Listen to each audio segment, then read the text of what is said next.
It is 1 o'clock, September the 1st, 2016, and I'll call this meeting to order. And Larry, okay.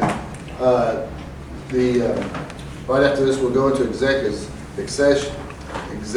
session pursuant to KRS 61.8101C to discuss proposed litigation of City of Bardstown versus Nelson County Fiscal Court. Larry, you want to go ahead and take number 2? Okay, we have invited the Kentucky State Police representatives to be here today because it was in the discussion about the future of our dispatch services. We do have a proposal that we've received from the Kentucky State Police to provide dispatch services. We also have a sample memorandum of understanding from them that, and some of the council expressed the desire to have the Kentucky State Police present what they would do for the city in terms of dispatch, flesh out a little bit their proposal, their written proposal, and to answer any questions that the council might have about how that would work and what if there are any potential problems with that and what those solutions would be. So we have here Kevin Woosley, who's with the administrative part of the Kentucky State Police 911 services. Also, Tony Hoobry, who's on the technical side of the KSB dispatch and 911 services, as well as Kim Lewis is the head of the dispatch operation at Post 4 in Elizabethtown. And so probably the best thing would be to maybe ask Mr. Woosley if he would kind of recap the state police proposal and then open that up to questions from the council. Good afternoon. My name is Kevin Woosley. I'm the State Police 911 Business and Financial Manager. We were approached earlier this year by Mayor Royalty to submit a proposal for comprehensive 911 services for the City of Bardstown. Part of that agreement was that we would answer and dispatch calls received from the City of Bardstown at our Post 4 in Elizabethtown. You guys were provided a copy of that proposal, so I'll be more than happy to answer any questions you've got on that. We'll also be talking about the MOU later. That's a pretty standard MOU that we use across the state. So if you have any questions, we're all here available. As I said, Tony's here. He'll handle the technical questions. Kim and Joey are here from operations. They run the 911 center over in E-Town. MOU being method of operation? Memorandum of Understanding.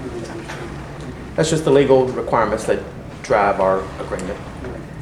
And the way I understand that, that's kind of a shopping list of we can detail the exact types of calls we want you to take and certain backups, and it's a contract of what we're expecting to get. Whenever we enter this. Sure.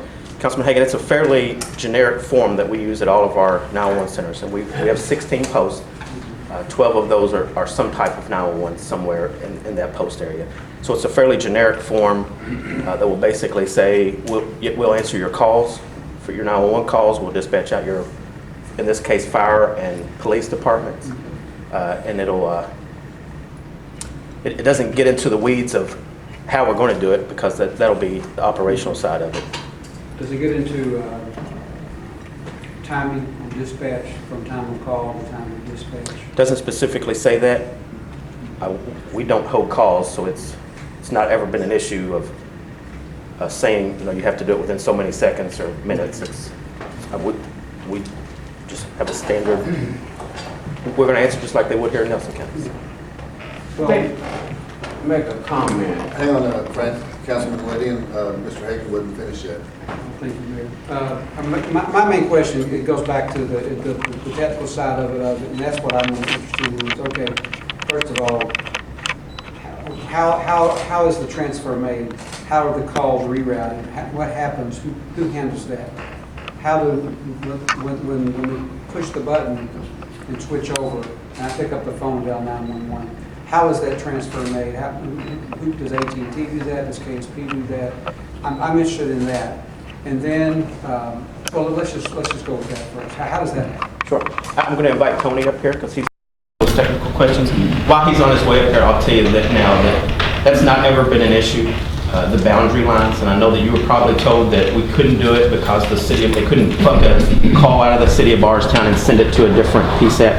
That happens every day, and it's not an issue. It happens with county lines. It happens with state lines. All the PSAPs across the United States are getting calls for other agencies, and they push a button and it goes to the correct agency.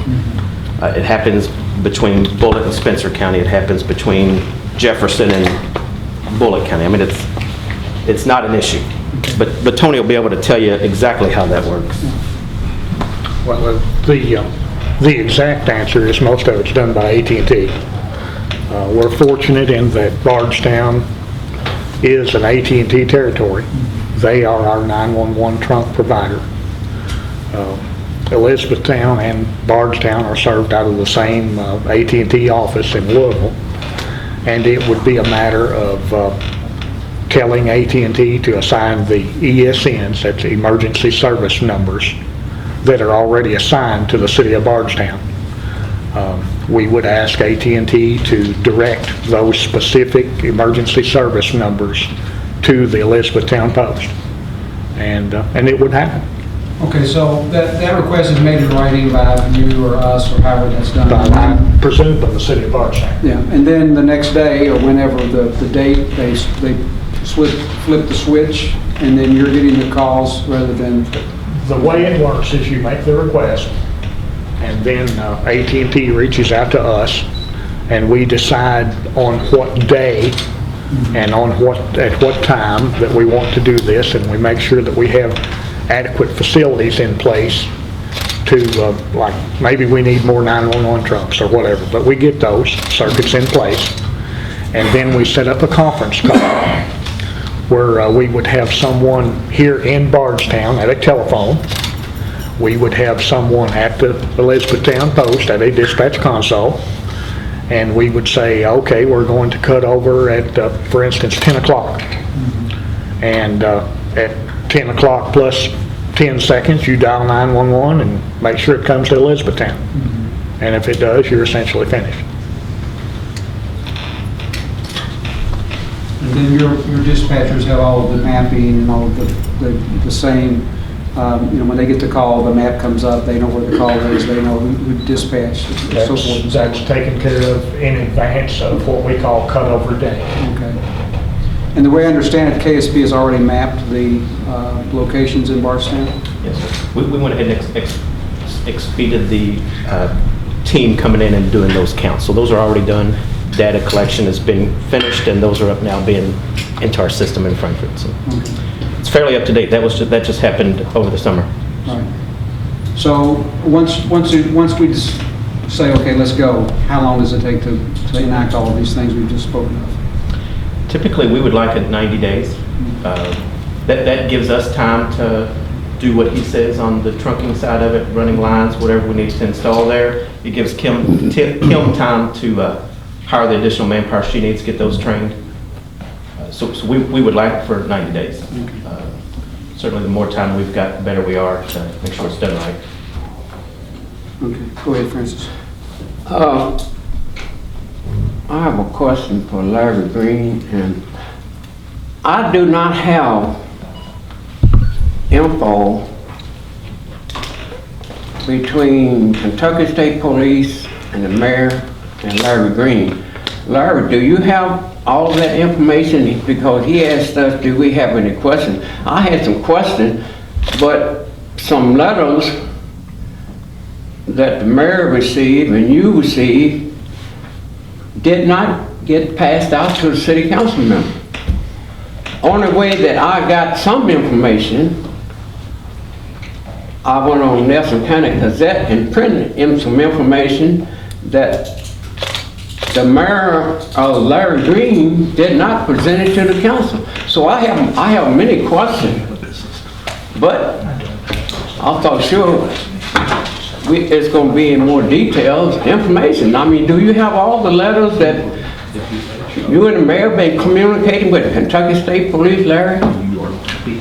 Letters that was not passed out to the city council. I mean, we here discuss 911 and I'm in the dark. I don't know which. I mean, do you have all the letters, the first letter that you sent, or the mayor sent to Kentucky State Police and requested information, and they responded back. It wasn't all in detail. Protocol procedure was not formulated. So anyway, it was 13 letters out, and the council members do not have them. I don't have them, maybe other council members have them. What reason why that we didn't get those letters? There've been very few letters. I know, but what, I'm asking you, what reason why did we council members did not receive those letters? I don't accept your premise that you don't have letters, because I don't know what letters you're talking about. Well, when we first had safety committee meeting, you had quite a bit of information, but you never did pass out to us. First safety committee meeting. I mean, you had a lot of information, but you did not pass out to the safety committee of the council members. I can show you the information that I've collected and Because I had that I made right here about that. And what I've tried to do is I've tried to consolidate what I've learned in studying this for the last 6 or 8 months. And then I've made reports to the council, both in testimony to the council and also with the memorandums that I've sent out to the council that try to consolidate this and what I've learned into reports. But as far as letters from the Kentucky State Police back and forth to the mayor and to me, I don't know, other than their proposal and the memorandum of agreement that we received yesterday, which we sent to the city attorney for his review, which was a sample, and we will get one that would be specific for us. I don't know of any letters between the Kentucky State Police. If you know them, I don't. Maybe you could tell me which ones or where in the Gazette you heard about these letters. Some of the questions from the gentleman already, I'm read that question. The time frame is going to take 90 days. And I have another question for KSP. Upgraded to the new generation. Are y'all upgraded to the new generation? It's called the Solocom system, which is the new phone system. Post 4 is on schedule to get that installed this year. Yeah. So it will be now next gen now on capable. So it's on target to get done this fiscal year. And how many years will this contract be for? 2 years. So we can't do a contract that's going to go over the biennium. So the initial contract will expire June 30th of 2018. Okay. Like I said, there's a lot of information I don't have, but I have another question. Increase, okay, city signed contract for 2 years. Increase expenses. Would you have a stipulation in there about increase in expenses? You know, technology goes up. Our rate's going to be locked in for the duration of the contract. It'd be locked in for 2 years. Yes, sir. In fact, we've already seen an increase in our retirement just this year that wasn't included in the proposal we've already given. Right. So it's what you're going to pay is going to be the same throughout the whole contract.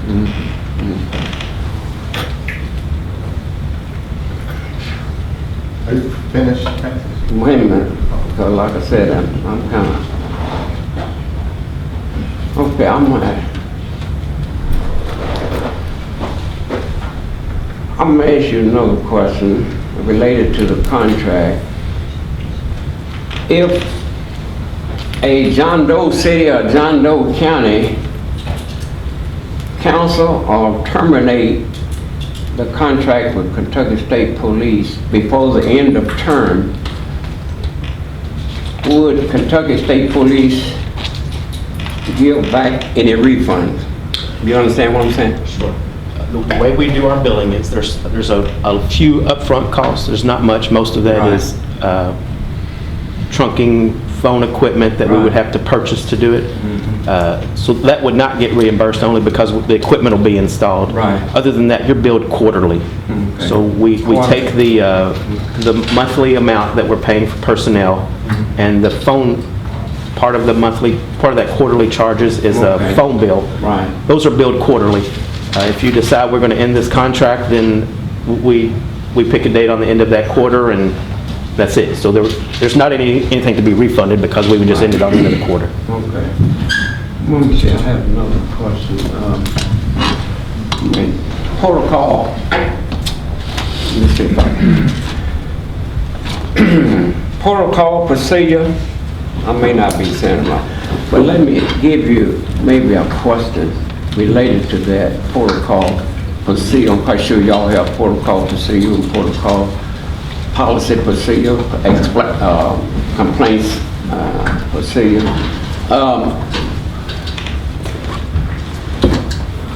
If a city or county came to you guys and tell you, this is where we would like for you to 911 service, this is the way we like for you to give us a service. Do you all have your own procedure? You understand what I'm saying? We do have a standard operation. Standard, right, okay. We do. Right, so it'd be your standard operation, right? Everyone had to abide by your standard operation. Well, we give them some flexibility to make some changes. Oh, to it. okay, well, You know, it's the same across the state. Right. We get the same training as every other dispatcher, regardless of who you work for. Mm-hmm. We get the same type of training. We have a little bit more specialized just because it's KSP and we do some Okay. other stuff. But we do have some standard operating procedure. Now, if Okay. you come to us and say, we want 2 police officers sent on every domestic call, Right. we would do that. Okay. If you came to us and said we want a fire truck and a tanker sent to a house fire, we would do that. Okay. And my final question, no 911 agency services are perfect. I'm quite sure you guys receive complaints. Do you have a policy complaint? Do you have a policy for complaints? You know you have complaints. Sure. No one perfect, especially when you're dealing in technology. Do you, just like someone call you verbal, would it have to be a document signed by that person? We have a KSP policy that deals with receiving complaints on KSP staff and then Right. outside staff. Right. Both of them are handled the same way. We create a CAD sheet, which is a Right. report of it. Mm-hmm. If it's a KSP complaint, it goes to the next line supervisor for KSP. So if it's a trooper, it would go to a sergeant. Mm-hmm. If it's an outside agency, if it's police department, it's whoever the city says. If you want it to go to your lieutenant, the complaints would go to your lieutenant. It would go to the police chief, the fire chief. Right. Whoever you say, this is where I want my complaint sent to, is who we're going to send them to. Oh, okay. But we do have a policy that says this is how you will handle complaints. Right. And that's basically what it is you'll Yeah. contact their direct supervisor. Okay, that's the person I relate to. Okay, I think that's all for the time. Councilman Williams? Hello, sir. How are you doing? Can you explain to me how this would work? I know you kind of gave me a little synopsis earlier. I make a phone call to 911, go to Elizabethtown, post 4, and then what happens after that? Well, if it's a police call, and if it's inside the city of Bardstown, we're going to send a Bardstown police officer to here. If it's out in the county, we would transfer it back to Nelson County. If it's a fire department, we would dispatch out the fire department, just like they would in Nelson County. Okay, The so, only difference there is if it's going to be the location. So if it's outside the physical boundaries of Bardstown in Nelson County's district, if they answer a call over there and it says, I'm on this road in the county, we would transfer it over to Nelson County.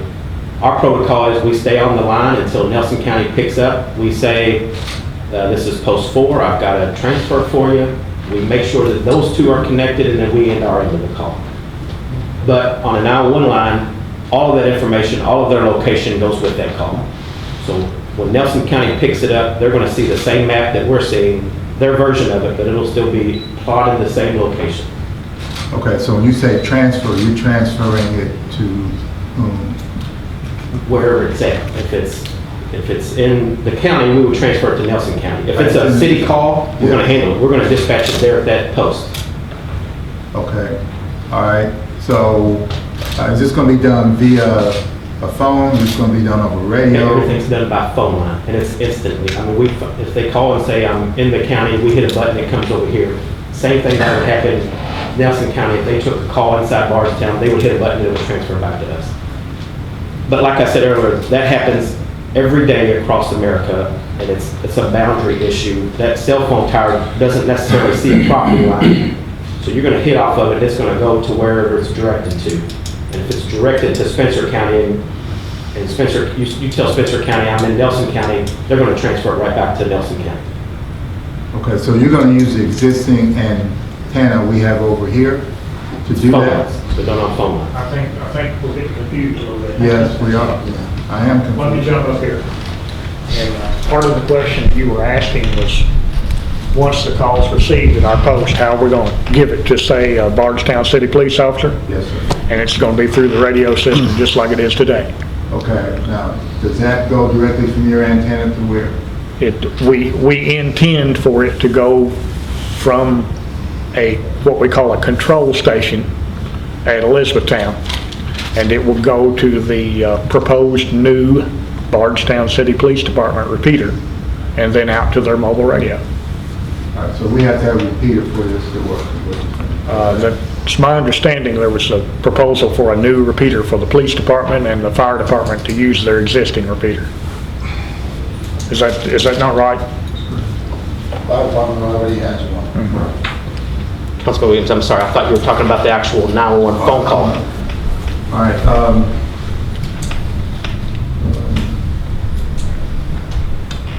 you said that some costs have already gone up. Are you anticipating any additional increases in costs in the next couple of years? The cost went up on the retirement side, just yes. like everybody else did. Our proposal we sent to you was before those costs, and we're going to stand good with that proposal. Okay. It won't go up for the 2 years.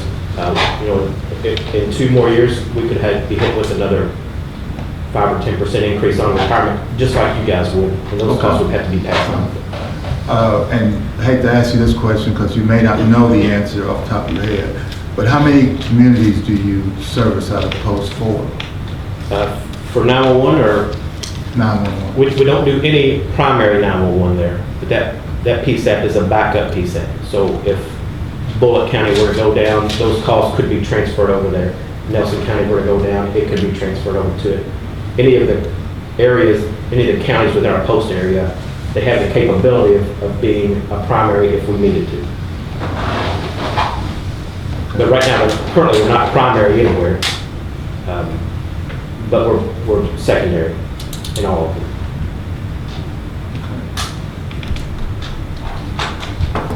So I know you guys are in the communication business, I understand that. So it's your position that the communication concerns that some people have expressed here will be better by going to KSP. I know you're selling your own product, I understand that, and I'm throwing a curveball. Well, you're asking my opinion. Yes. It would be better, only because it's my opinion. But, Nelson County may have a different opinion, Bullitt County may have a different opinion, but we have really good service, we have really great training, and our dispatchers reflect that. Professionalism, the commissioner expects it, the governor expects it, and I feel like we do that.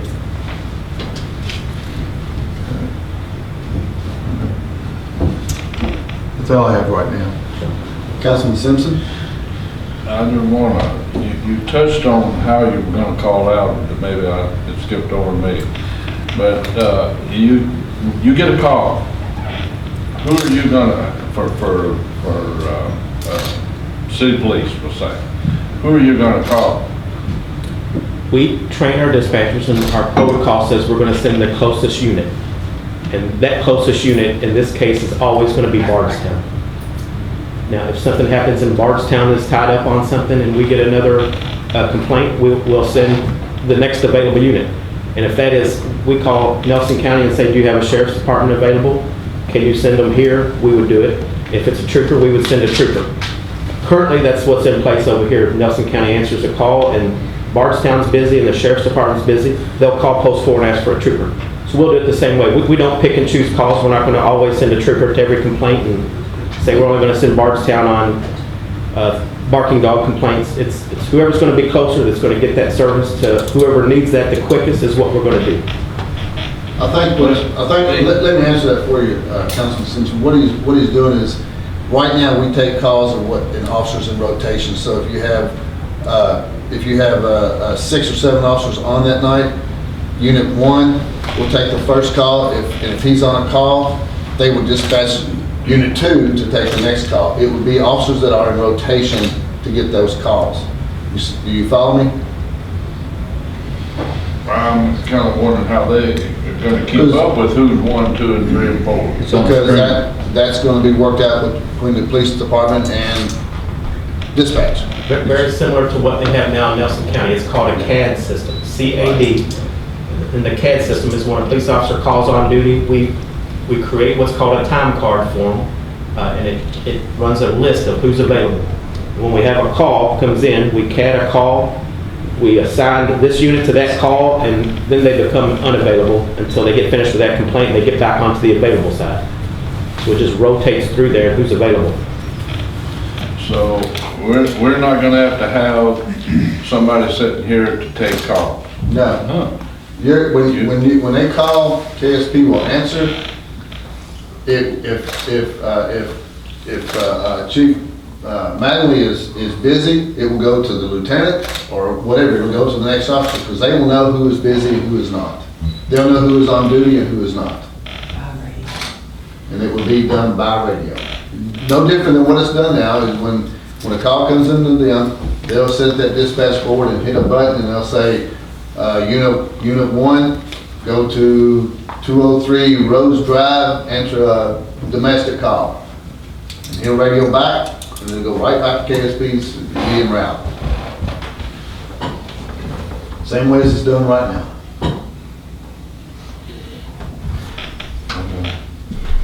Councilman Buckman, you have your hand up? Yep. First thing I want to ask on is you had a 90-day window to do a transition on this. Can we do it quicker? We could, but it's not going to be ideal. We would absolutely prefer 90 days. Right, understand. If we had to do it quicker, we probably could. There are other factors, vendors that we would have to. Right. But it's possible. It's possible. Okay. Not ideal. Again, Right. we would prefer at least 90 days. We've got to get dispatchers hired. We've got to get them trained. Right. And we've got to get some equipment ordered and installed. It's all a learning process. Also, I want to clarify that KSP has capabilities that if we have if we have a single line over here of frequency, and if that frequency is blocked by officer down or radio keyed, y'all have a separate frequency that kicks in where another officer can speak out instead of shutting all the radio systems down.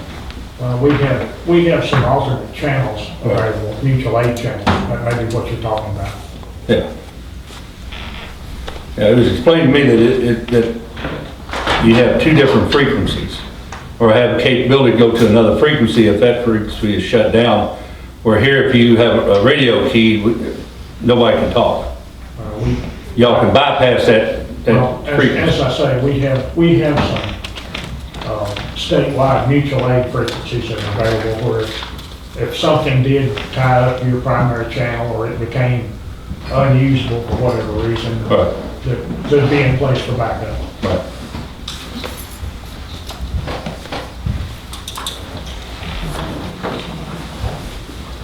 Any other questions? Yes, ma'am, go ahead. Most of this has been talked about, but after hearing 90 days, and you said it's not ideal, we truly do not have 90 days. We don't even have 60 days. We don't have 30 days. So I want to hear more about how that would be expedited. When we're speaking in reference to lives, and especially those of Bardstown, and pretty evident that we have to know something more than a possible maybe or not the ideal situation. So could you explain how you would go about expediting that? Because I'm sure that you have all the information and you know when our deadline is. And so there would definitely have to be something in place, and we cannot accept the form of 90 days, 60 days, or 30 days. So that would be a fast-track operation. I just want to know what your thoughts are on that in reference to that, because we're talking about the lives of our Barstown residents. And Mr. Tony here is going to share in our answer here, but part of our delay on our side of it will be equipment and getting equipment ordered and getting it in. There's a little bit different here because you guys are going to order straight from the vendor, so we don't have to go through our state process system of ordering. So that's going to speed it up some. What's not going to be able to be speeded up is the fact that we've still got to hire dispatchers. Now, can we do it with what we've got over there? Yeah, but it's not ideal. So we could do it. It's going to strain that post, but you're still going to get quality service until we can get additional manpower hired up in there. So we can do it. It's just not ideal. And Tony, do you want to add any more to that? Well, the thing is the equipment could very likely be installed within 30 days.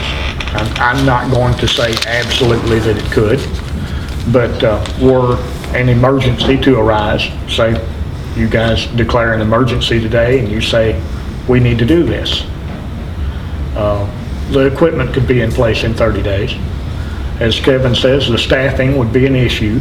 We'd have to reach out to other posts to get dispatchers to come in and work overtime to staff at Elizabethtown. But it's not anything that we haven't done in the past for things like floods and storms and other issues like that. Not bragging on us, but the state police are well known for responding to emergencies and getting the job done. And I feel like that if you were placed in a situation where the county just abandoned you, you might say, that's an emergency, is it not? That In your mind? emergency, once Sept created it, yes, that would be an emergency. Yeah, and you know, some of our capabilities change a little bit when it's an emergency. You can reach out to other posts and perhaps get personnel, and you might get equipment borrowed from other regions, or I might reach out to a radio vendor and say, you're going to have to loan me some equipment. We can't pay for it right now. You're going to have to loan me a piece of equipment. But that radio doesn't care if it's paid for or not, still works, right? Right. So less than 20 days, you would be able to have an operation going, because we're not talking about 30 days. We're talking about less than 20 days. So I'm not trying to harass you. I'm just trying to get more information to have a more educated. Again, I'm not going to allow you to back me into a corner and say absolutely within 20 days. I will. So we would have, I will illustrate. Well, let me illustrate something to you. Okay. It's going to sound like I'm bragging on us, but I am a little bit. That's okay, that's what you're supposed to do. Livingston County in western Kentucky. They had a flooding situation out there several years ago. They felt like their dispatch was going to be underwater pretty soon. And they called on us. We brought a mobile command trailer in. We actually moved their entire 911 facility into that trailer. They staffed it with their dispatchers and dispatched their agency just as if they were sitting in Livingston County Dispatch. And that did not take 20 days. It didn't take 10 days. I have another question that was in reference to cost. I know that Larry Green has given us some information about cost, but since you guys are here and that's what you're here for, could you give us some information about the cost, what that total is going to be? Most of that is personnel. We have a formula that we use that takes your calls of service and how many dispatchers it's going to take to answer those calls of service. So most of that cost that you're seeing, the ongoing cost, is personnel issues. Some of that is recurring phone calls that you're already paying out for some of the phone lines that you're already paying. So that basically is all of your recurring costs. It's personnel and phone lines. The other costs are really upfront is the GIS stuff, and that's sending a team over here to drive, which we've already done, and then buying some equipment that he would need for the phones and radios. Okay. So do we have a total for that or no? We do. That's in the proposal that's been sent. $157,200. Well, that's fine, Larry. I know that you had said that, but I kind of wanted to hear it from them too. That's what they're here for. It is, So- and that's what it is. Okay. Okay, Yeah. all right. Just want to make sure. You adding that one-time fee in that, Larry, you added some more into that, it's gonna be more than what you indicated. It's, see if I can find my notes here. One-time fee, Larry Green. I got a copy of it if you want. What? I have a copy if you want. I know it, but you have a one-time fee there now. Now, if you're giving me figures, I want all the figures, not just one. So you have another software maintenance fee there. In with that, what you just indicated. And that come up more than $157,000. That's right. Am I right? Okay. Correct. Right. Shall I give you that number? I'll end up with it somewhere. I don't know how that. I would appreciate it if you would. The one-time costs with KSP are, and this would be not all of the KSP. We would have to buy some Kenwood radios on either end. That's $3,680 each. A repeater is about $18,000. These T1 muxes, the machines at either, or the equipment at either end of the T1 line is going to be about $14,000. The radio equipment that would be installed in the KSP is $6,000. The GIS update is $18,700. And the CAD system, the Interact CAD system for, and this is what we had for, I think it was 12 CADs, and this is a quote from back in June. It's $4,700, but really we need a lot more CADs than that. If we had a CAD system for every car and for the detectives and the people inside that would need that software, that would be $32,000. But so the total with the Interact CAD system setup was $4,700. You'd have to add another about 30, so 69,000. 69,000 plus the extra CAD setup would come to about 100,000. So 100,000 of the one-time cost to set it up. And some of those costs, I'll just leave it at that. Because some of those costs we would have whether we stay or go. For instance, the repeater, we need a repeater because right now the system doesn't work very well, never has. So we need a repeater and an antenna, and we need, if we go to the Kentucky State Police, the CAD costs, the software cost for the CAD would be about $32,000. If we stay, they're going to be $106,000.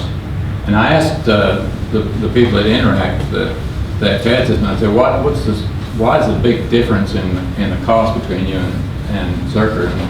And they said that the difference is that the Kentucky State Police already has the main license, they have the server, and all we would be doing is adding the mobile units to it.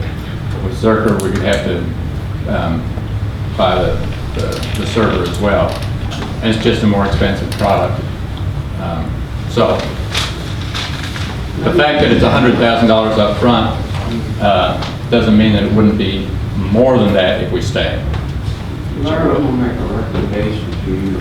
I don't know for sure, I'm the only one to have all this information. Each council member, you need to send each council member all this information that I have. I don't know for sure you give it. I have a question, I know how reading I got it, but I don't know for sure other council members have some of this information that you send me. I've got a folder full over here. I'm not asking you, I'm asking Larry Green. Was that a I question? asked Larry Green a question, not you, Joe. Some information that you sent me, what I indicated a few minutes ago, and some of those figures, my recommendation, each council member should have that. I don't think I don't know if you have, do you have all this information, some of this information? I don't know what you I doubt it, because I think I would request this information, you sent it to me, Larry, but anyway, I think you need to send each council member all the information that you sent to me.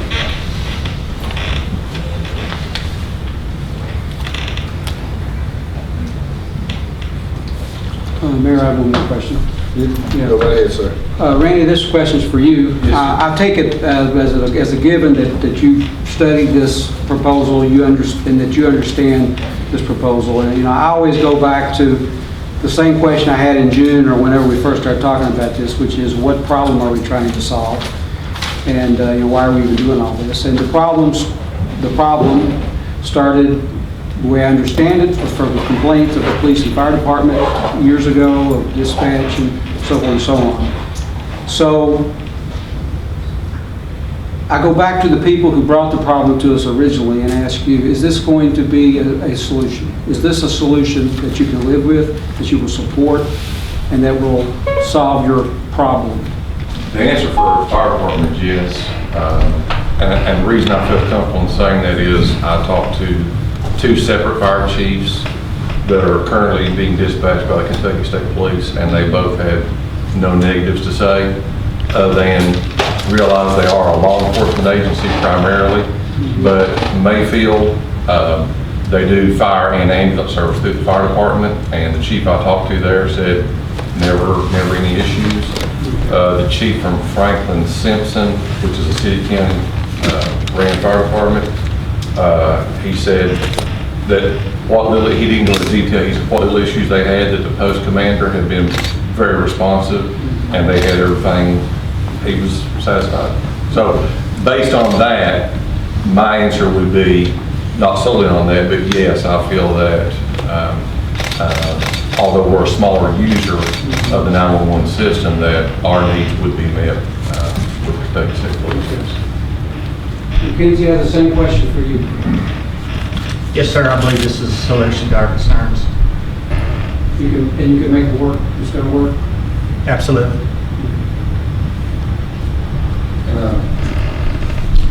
We want to get the opinion from the assistant chief or any of the other officers? Okay. Well, Mayor, one thing I'd like to clarify, I did have discussions, and this was to clarify, there was I think a conglomeration of my discussion at the last meeting that was kind of boiled down and condensed down to one sentence.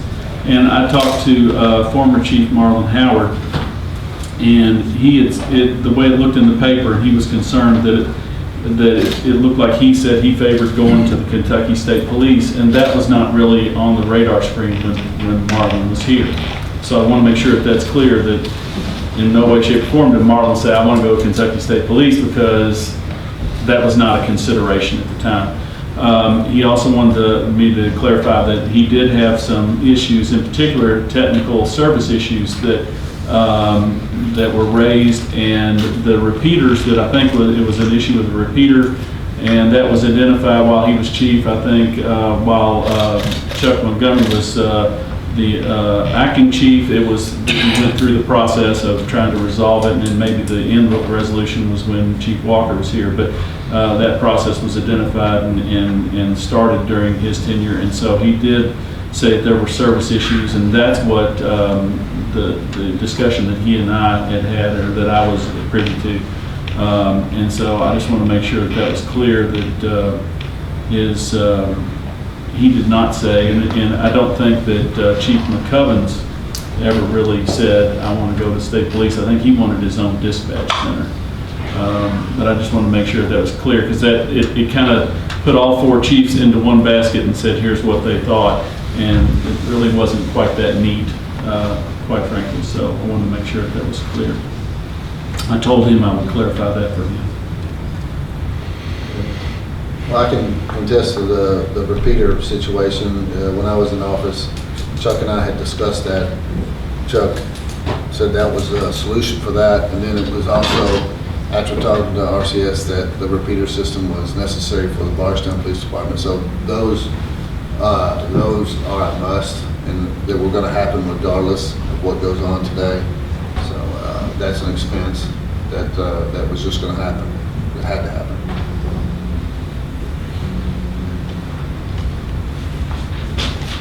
Any other? And when was that conversation that you just referenced? That was when, I think when Chief Howard was here. That was when I first took office, when we knew about it, and it was a big issue then.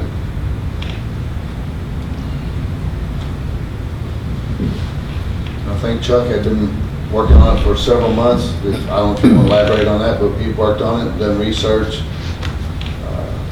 He's the tech guru for the fire department, so if you look out the back, that repeater system is on your antenna at City Hall. And RCS went in and stripped all the old antennas off and put that one big one up there, so. I have a question. In reference to complaints, I know that we have, we really have no way of recording legitimately, like complaints and things of that nature. Just recently, we were given information that there were complaints, but there weren't anything logged in, nothing into software or anything. Now it's on a paper form. So how do you guys do your complaints? Is it on software? How is it recorded? What's the turnaround time for a resolution? Those are the things I would like to know. I guess maybe some of the council should want to know, because that's been the gist of, saying that we need to go to KSP, other than the other issues that have been relayed to us. But, just recently, we've had a flood of complaints come about. And I know that they're really ballyhooed into KSP. And I just want to see what your statement is in reference to complaints, how they're logged, what's the turnaround time, response time, a resolution to that, and who does that go to? Who is answering those complaints and things of that nature? Let me just clarify a couple things. Are you talking about a complaint, like if somebody was to call in an accident or domestic type complaint, or are you saying if I'm calling in because a fire chief is harassing me or a police officer is harassing me? No. I would say department, like the police department is not getting the information that they need. I know that Councilman Buckman gave several examples of how he was out and couldn't get a response. Just normal day-to-day complaints that could happen that would need to be addressed. How would you record it, and who would take care of that? Our policy says any complaint that comes in gets created on a CAD sheet. Okay. So Kim and them are already doing that now. Kim Lewis is the radio room supervisor. Joey Mattingly is the shift supervisor. Those two are your operational points there at post. Okay. So if there's an issue, those two would be the ones handling any of those types of complaints. And what is the resolution, or what is the time that is handled, that's taken care of? Do we get a response back on that? How is that recorded? Is there a Kim, do you wanna daily, speak on that? is there a daily sheet that goes out, Are you talking about just the regular routine daily complaints from people calling in with thefts or whatever? Well, I'm talking about the police officers. They're calling in saying they're not getting the service they need, or what have you. We're doing that right now. Larry Green has a file folder full of complaints. Okay. How do you guys respond to that? Because I've asked this within our own administration, and there's no typical resolution or response time. I just want to see what you guys would do. Okay, if we get a personnel complaint, it goes to the next line supervisor. If it's on a dispatcher, it's going to go to me or Joey. If it's something we can't handle, then it's gonna go to my next line supervisor, which will be Lieutenant White, and it goes up the chain. If we don't really let it lie. We take care of issues as they arise. Is that what you're asking? Yes, but is there a record that we get back, the city would get back, or what have you? I think that's going to be an operational agreement between both of us. Okay. If you want something back, you know, that's something we could agree on if y'all were to choose to have us dispatch for you. Is that how they're supposed to do it, Kevin? It is, but to be honest, it's not ever been much of an issue. We're pretty responsive to answering complaints. I mean, especially if it's a personnel or an operational issue. Okay. Thank you for that information. Any further questions? Okay. Let's move to, we'll finish with the KSP presentation. Any other questions from those guys? So we'll go down to number 3, the discussion on the future of 911 dispatch.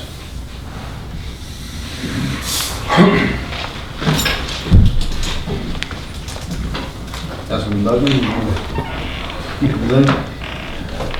To what? I mean, I'm trying to understand what's discussed on the future. You talking about what my opinion is? If you want to look at it, My opinion is this side. But I think besides the money, I think with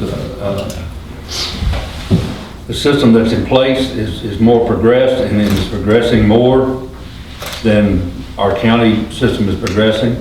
I like the Interact system. I think it's a bargain in itself. It caters to the police and fire, whereas Zertex is also with the EMS and stuff. I think it's a system that these are changes that should have been made years ago. There was complaints made, now they're documented. We made complaints for years, and it fell on deaf ears. So after a while, you go, well, I always made a joke. Anybody can contest to it. I just didn't have a tin can of string. And I could rely on my cell phone. Now, when an officer out there on the street has to call on his cell phone to get dispatch, then I got a problem. Use your personal cell phone. And that's what it was in the last years. And I'm down on my back, getting my back dirty in the middle of the night, and I'm hollering for help, and nobody hears me. Finally, a DOT officer somewhere heard me and transferred back in or something on that order. But 2 of us officers were down on our backs in the ditch getting pounded with rocks and bottles, and finally, you know, it was a bad night. I thought I was gonna die. But the radios just hadn't worked. It hadn't worked. The other day, they got to go to the county line, they lost signal. KSP had to take over to calling the pursuit, the way I understand. That's just unacceptable. This system should have progressed in the years as we went along. They haven't, and there was nothing done about it. It's time to go on to this system that, and the state police, I never in my 21-year career ever heard a trooper say, well, I lost connection out here. I lost my radio. They always had service. They always had their information. I never heard a complaint one from a road trooper. And I work with a lot of them. I'm sorry, it's just the way it's got to be. As far as I'm saying, we need to progress on. And the money, it's not an issue to me. It's the service that's been all along with me. And I'm glad that I'm in a position to finally do something about it. And if you think that I would go to a system that would put my officers in jeopardy, I've said this before, you out of your mind. I'm looking out for these officers that's sitting in the back of that room, but I'm not out there with them. It needs to be done. I just don't think we can do it with y'all. Councilman Simpson? Well, I don't know where we're at with the negotiations. My understanding from the last meeting that we were going to get back with the county and try to work out some of these concerns that we gathered in that last week or so. Where are we at with that? Councilman Simpson, they give us a ultimatum. You get that memorandum? Put up, you got it over an email, like, put up or shut up, pay your money, and be quiet. Mayor, can I address that point? No, please? no. This is a special meeting, no, you cannot. Well, Sorry, it's on the agenda. no, you're out of order, no. It's not, It's on the agenda. well, it's You know, not the issue. It's not an issue with the public. We Right. didn't advertise for public comment. Right. But No, no. are there any members of the council who would like to suspend the rules such Yes. that council members No. will be able to? No, ma'am. No. I'm sorry, but you can. Open Meetings Decision 2/181, you can. I mean, the Robert's Rules of Orders are not to stifle communication, they're to keep order. You all are stifling communication. I didn't want to say this, but I'll go. Here's where the negotiations are. We've got a subservient board, a board that was created by you all, that won't exist after the end of this agreement. You've got a board who gave us an ultimatum. That's what happened. You had a board that gave you an ultimatum, who said 40%, take it or leave it. That right there should tell you the level of respect that you all get, much less these people in the back of the room. That should tell you something right there. That's not a joint board. It's not. If you think that those police officers and that fire chief been there, you would have gotten a different letter from them, you're mistaken. Because that's the level of respect that we have. It's not a joint board. It's not. They can tell you that it's a joint board, but it's not. We were dictated to. That's what happened. And you all can take that if you want to do that, if that's what you want to do. Ultimatum. We were dragging our feet for 2 years. That's also what was told. We were dragging our feet for 2 years. We had no other proposal, we did our part and it's dribbling in. That's okay too. But where we're at right now is we're stuck with either an ultimatum, which according to the negotiations is 40%. I assume they speak for the county. The judge has said, I agree with that board. I sent the comments that you all had. I did not send a cost figure because that was not forthcoming. I sent the comments back to Mr. Height that you all had. The concerns about the equipment and the concerns about the director, which now has become much more important about whether you all would have some say. You all, the way it was written is, or proposed by the county at the meeting I had, that you all would have some say in who was elected or hired as the director.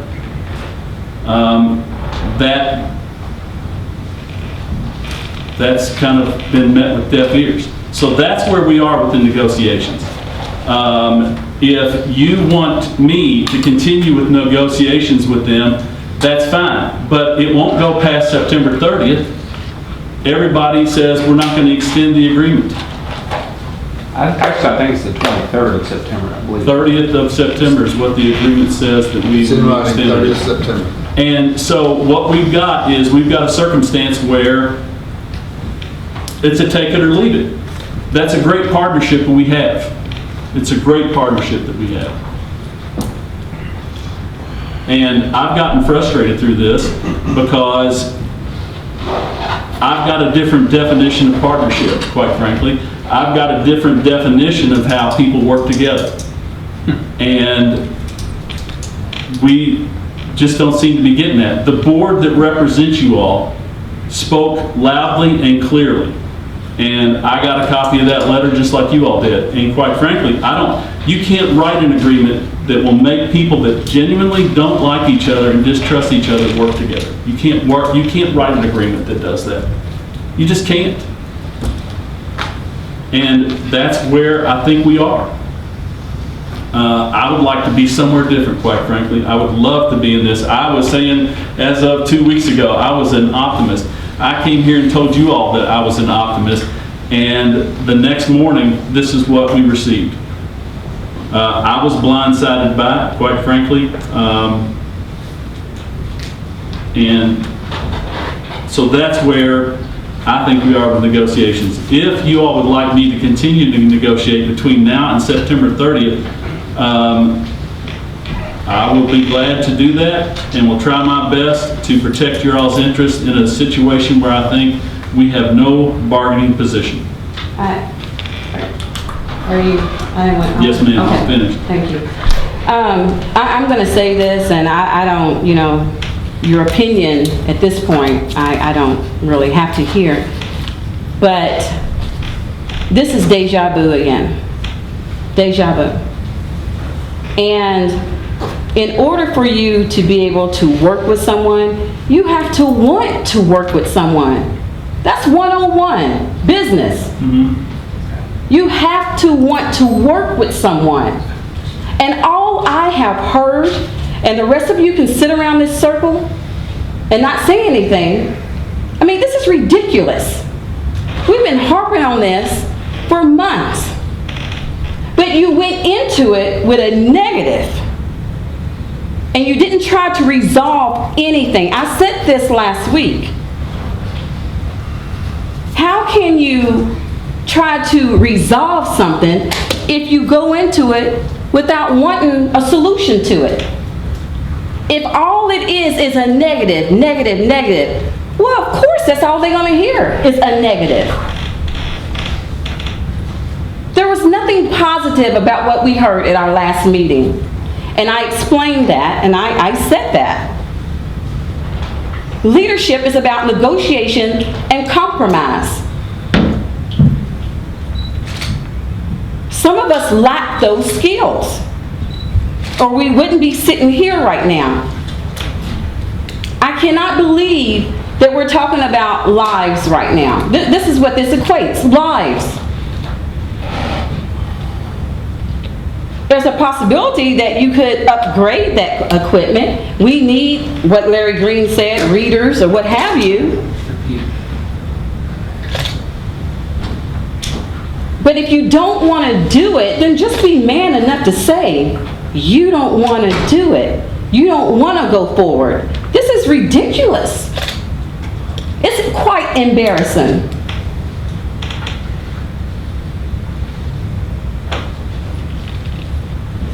There are some on here that want to work this out, upgrade what needs to be upgraded. I don't want to risk any of your lives back there. I was a serviceman too. Not one is better than the other. But if you have negative attitudes, then it'll never get better. And you'll take that to KSP too. And then there'll be issues with them too. The gentleman stood here and said, well, we don't have complaints. I bet you get some with us. I can guarantee it.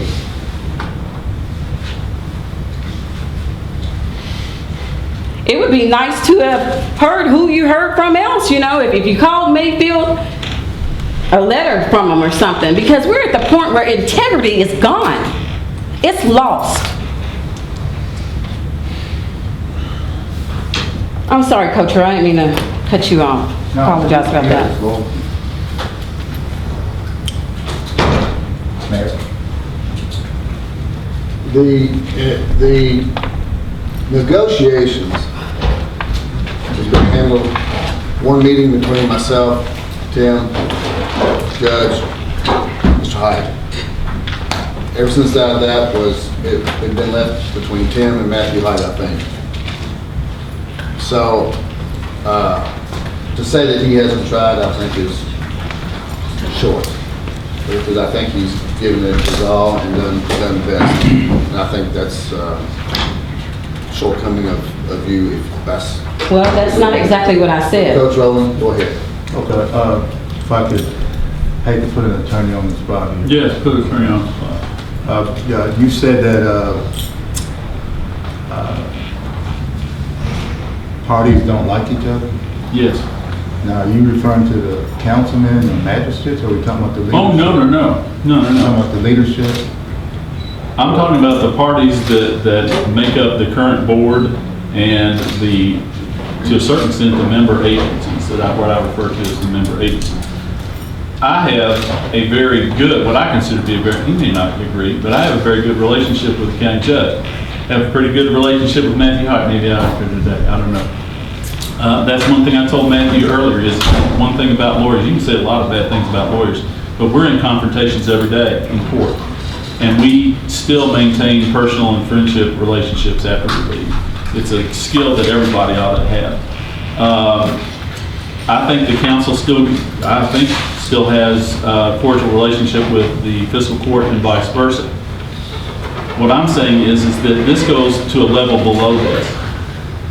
A level below being dispatch board and the people that are on the dispatch board and the people that are represented by that dispatch board, and that would be the service providers, the fire departments, the police department. I have I think, a fairly good relationship with the sheriff. The sheriff has some obvious issues with perhaps Bardstown Police and the way the city of Bardstown has handled this. But when you have the memorandum that came out, you obviously have issues. And when you have a board that's made up, the way I have proposed this is that you have the chief of police, the Bardstown Police, alternating with the sheriff being chairman of the board, and you have those people sniping with one another. Not the best of circumstances. All right, I for one would like to, I am an optimist. I'm a member of the Optimist Club, so I am an optimist. I would like you to continue to negotiate until to the end.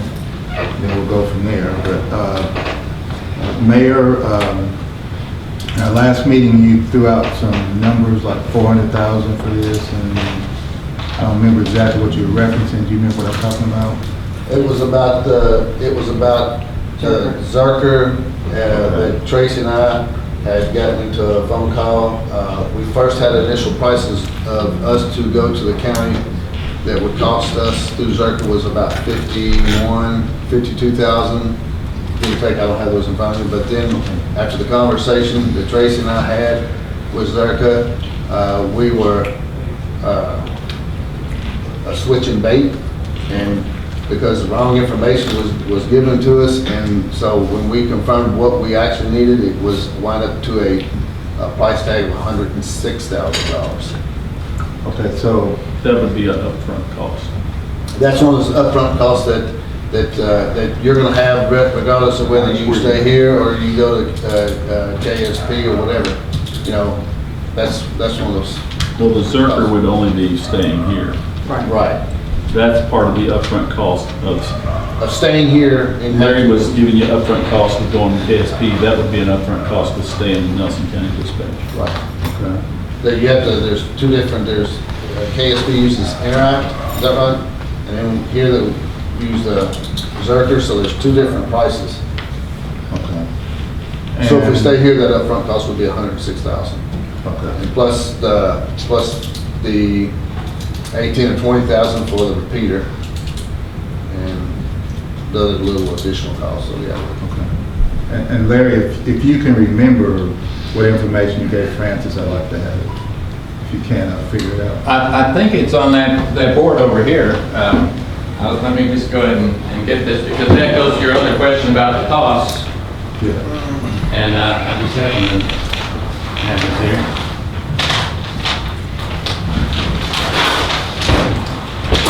And these aren't the upfront costs, these are the annual costs.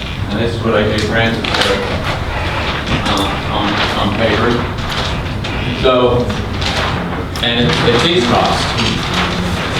The cost of dispatch from last year's budget or this year's budget is $965,000. That's what it's going to cost Nelson County Dispatch. We're going to get $173,000 from CMRS. That's from the cell phones. So the local cost for central dispatch is $792,000. That's annual cost, not the upfront cost we talked about. If we go to KSP, it's going to cost the city $157,000. And if the county were to go to the KSP with the same cost per call, projecting those costs, it would be $227,000. So the local cost for dispatch is $792. If we both went to KSP, it would be $384 for a savings for the city and the county of $407,000. And that's what I gave Jay Francis. I think I gave that to everybody, but it doesn't hurt to review it. And so that $407,000 is the savings for the entire county to go to KSP versus to stay here. So I think that's what you were talking about, wasn't it, Francis? No, my info is a little different what you indicated. So I'll get what you, make sure you get, you send out what you got me. It's a little different what you just indicated. So anyway.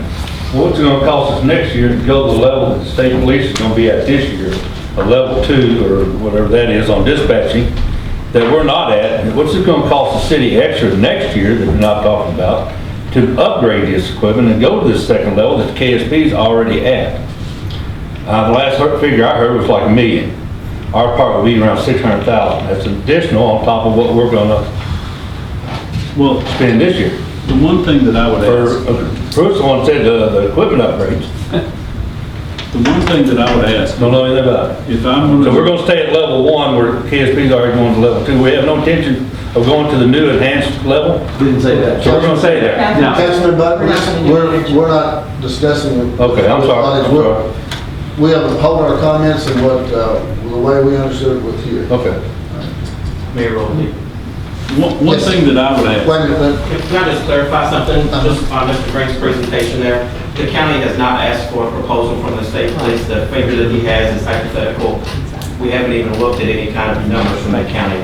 So I don't want that to get muddied in here that figure is set in stone, because we have not been approached by the county, nor have we offered any kind of figure to Nelson County to do comprehensive 911 for the county. I think how that was taken by the number or what it costs per call, what we took it off of. Yeah, that's a projected cost, and that's a good point. It isn't something that the county has asked for yet, although it's relevant in that even if this is off by 5 or 10%, the cost savings are there for the whole community, not just the city of Bardstown. Of course, what we're looking at here is just what it would cost for the city of Bardstown to go to the KSP, which is $157,000 a year, versus staying here, which is somewhere between $130,000 and $150,000 for the $24 a year, depending on how many households we end up with, plus 40% of the cost that are remaining here. So it's the cost is going to be considerably more to stay here than it is to go to the KSP, and the reason is because we're being charged by the new owners of the dispatch, which is the county. We're going to be charged 40% of the cost, which we don't know what they are. They've been going up. In addition to the city people paying the new fee of $24 per person or per household and per business or whatever address that will be paid with the new fee that's been imposed throughout the county. So there's two sides to this. One is the service quality, and you've heard what the police and the fire department had to say about that. And then the other is the cost, which, while it's not primary, is certainly always of interest to the taxpayers in Bardstown. Should we pay $140,000 more to stay with a service that the police and the fire department both want to have, or should we pay $140,000 per year less and go with the service from the Kentucky State Police, and which both of our departments want to do? To me, I think that's the question for the council. We have, exactly, and we're kind of getting sidetracked from, there's 2 points here. There's one is the service, the quality of service, which is actually should be number 1, is the quality of service. And you hear your department heads, you hear your officers back here saying that the quality of service is null and void. They don't have the quality of service that they are seeking. That is your department head speaking. you got your second issue, which is the amount of what the cost is.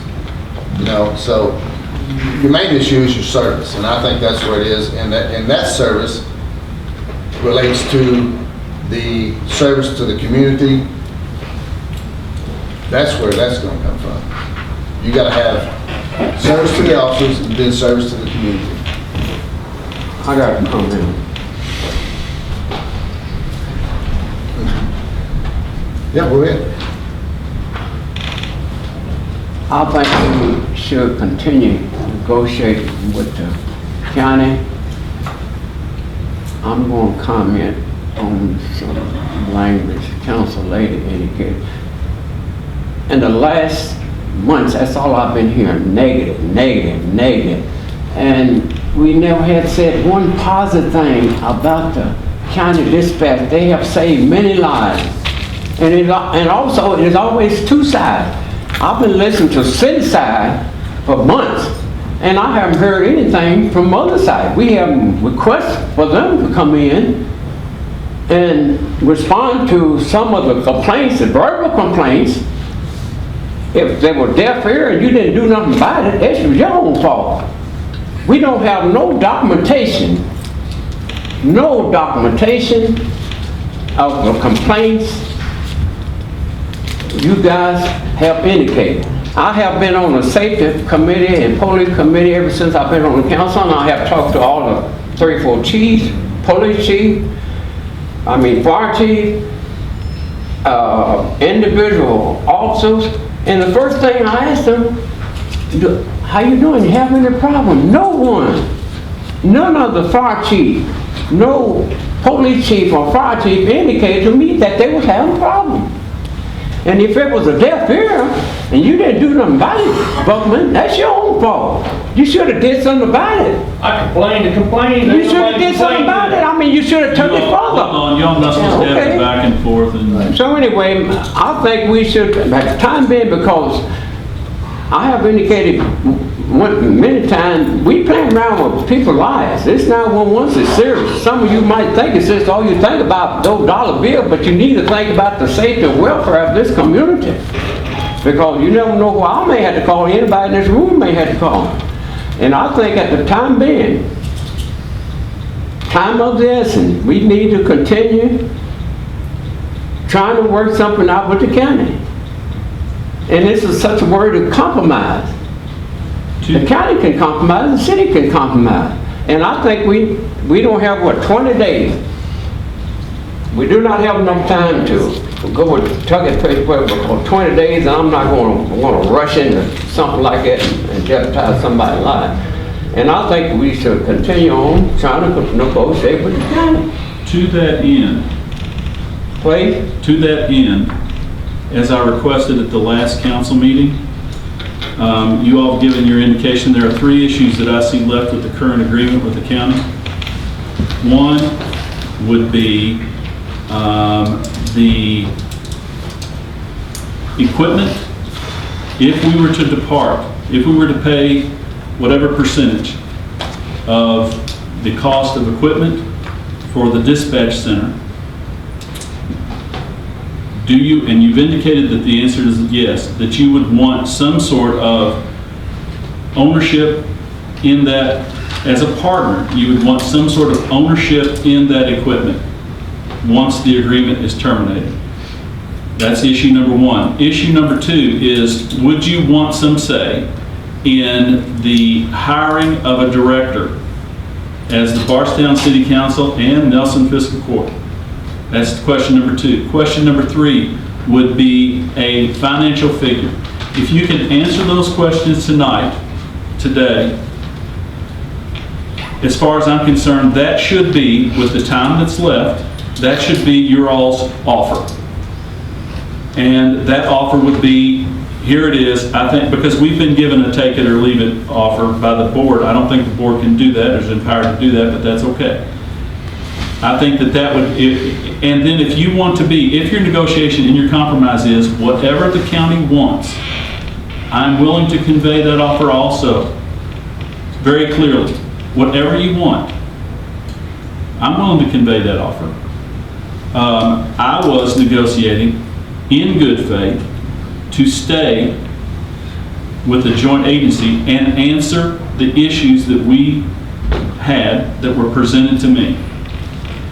The agreement that we have with those questions answered, I believe could be the basis for an offer. And if that offer is turned down by Nelson Fiscal Court, my advice would be we are at an impasse. We cannot reach an agreement. And then you can go on and do what you're going to do. But to say that the next 20 days, without any further, we need to compromise, we need to work with them. Give me some specifics here. Because if you don't give me specifics, I'll do what I think is right. And please do not criticize me for doing what I think is right without specific direction. Let me repeat that. If you do not give me specific direction, don't criticize me for doing what I think is best. Because that's what you've left me with. Okay?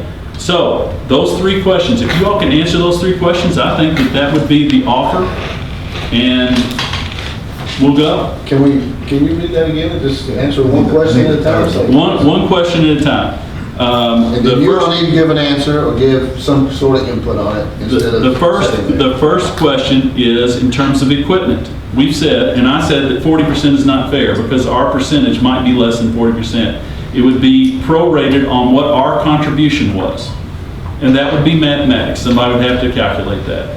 But it could be written to where we would get a proportionate share of the value of equipment upon departure, like any partner in any partnership would get.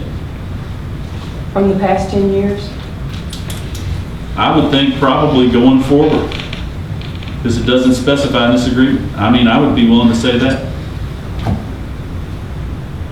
Is everybody okay with that? Well, that's fair enough. Okay. Well, I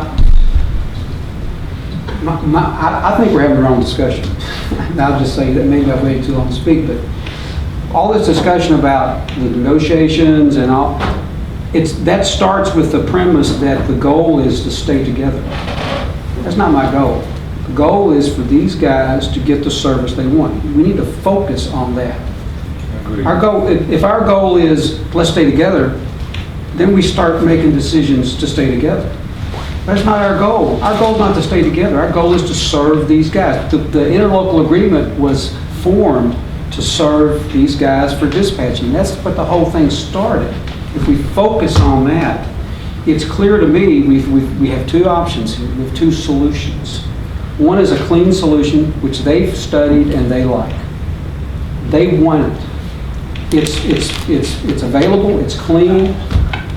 The other option we've been talking about since June, we've negotiated, we've been trying these negotiations. It hasn't worked, it's not working, the service hasn't been there. So if we look at it unemotionally and without any ties to trying to maintain something and leave that off the table as our goal, to me the solution is clear. To partner with KSP for dispatch. We're all adults. There's no emotion to this. Nobody gets mad. They get the service they want. Listen to me, if we stop trying to save the interlocal agreement, I mean, that's not my goal. That's not my goal. Never has been. If that's your goal, I mean, that's up to you. But if we focus on what we're trying to do, it seems to me it's and I went into this in June and not in favor of it. I didn't think it would work. I've studied it more. I've learned more about it. I've been to Frankfurt again. We've had the KSP. So I mean, I'm like, all this discussion that we've had here was all about how these negotiations went. We want to stay together. We should stay together.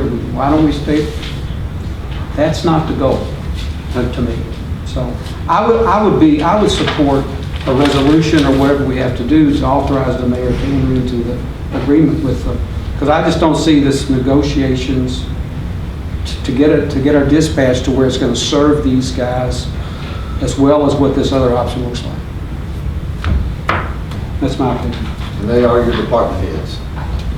I agree with Ed 100%. Now, and I don't think none of us are going to get on the radio and use that radio except for these guys. And I say that without any animosity or emotion or, I'm not gonna break it up, hey, it's just, life goes on. We make decisions, we do things the best we can, so. I'm gonna make Are you another. making that a motion? Well, I'm not. Before we put them on, I have another Let's have more comment. discussion. Because I do not have, none of you guys sitting here do not have all the information that you need to know to make a decision. You don't have a friend. Nobody have it. Protocol procedure from Kentucky State Police. Information language that's going to be in that contract, you don't know what's going to be in it. And you're going to be voting on something, you don't know what's going to be in the contract? You got to use common sense. I'll know what's in the contract when I vote on it. I mean, you do not have all the details. Some information that Larry has, you do not have. Some information the mayor has, you don't have, because the mayor, Larry, did not pass it out to us. Some language in that KSP. That's what I'm talking about.